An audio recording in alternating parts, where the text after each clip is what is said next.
మిత్రులారా, కామ్రేడ్స్, ఈరోజు 1890 నవంబర్ 28వ తేదీన అమరత్వం చెందినటువంటి జ్యోతిరావు పూలే వర్ధంతి రోజు. నిన్న ఈరోజు కళారంగానికి క్షేత్రంగా ఉన్న చరిత్రలో ప్రసిద్ధిగాంచిన ఒంగోలులో అరుణోదయ సాంస్కృతిక సమాఖ్య రాష్ట్ర కార్యవర్గము 2 రోజులు ఇక్కడ నిర్వహించడం జరిగింది. ఇప్పుడే ముగింపు జరిగింది.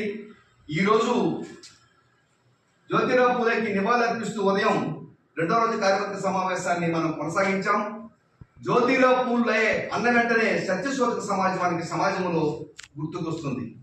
దేశంలో అసమానతలు ఉండకూడదని, కుల వ్యవస్థ ఉండకూడదని, మూఢనమ్మకాలు ఉండకూడదని, విద్య కావాలని, విద్యని కేవలం ఏదో బోధనే కాకుండా ఒక సామాజిక చలనశీలత కలిగించే విద్య కావాలని, తన జీవిత భాగస్వామి శిష్యురాలుగా ఉన్న ఒక వాతావరణం నుంచి తన శిష్యురాలుగా ఉన్న జీవిత భాగస్వామి అనే ఉపాధ్యాయులుగా మార్చినటువంటి ఉన్నత వ్యక్తిత్వం ఉన్నటువంటి మహనీయుడు జ్యోతిరావు పూలే.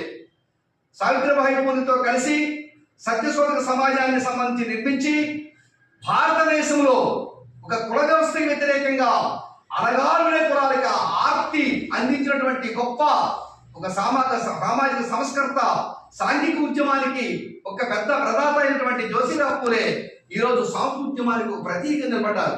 అరుణోదయ ఇటువంటి మహనీయులందరినీ ఆదర్శంగా తీసుకొని నేటి వరకు ఉన్నటువంటి అనేక మందిని ఒక ఆదర్శం తీసుకొని ఈ దేశంలో ఒక సాంస్కృతిక విప్లవం కావాలని, ప్రజాతంత్ర విప్లవంలో భాగంగా ఒక సాంస్కృతిక విప్లవం కొనసాగించాలని ఒక ఆశయంతో కొనసాగుతున్నటువంటి సంస్థ.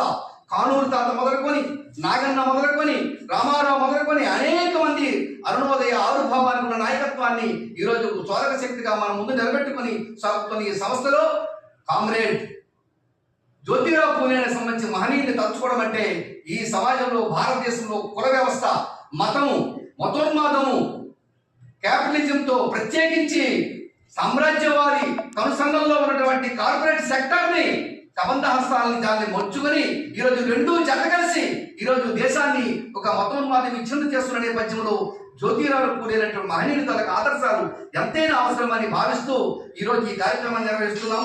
ఈ కార్యక్రమాన్ని విజయవంతం చేసిన కార్యవర్గ సభ్యులకి, పాల్గొన్న మీ అందరికీ ధన్యవాదాలు తెలియజేస్తున్నాం.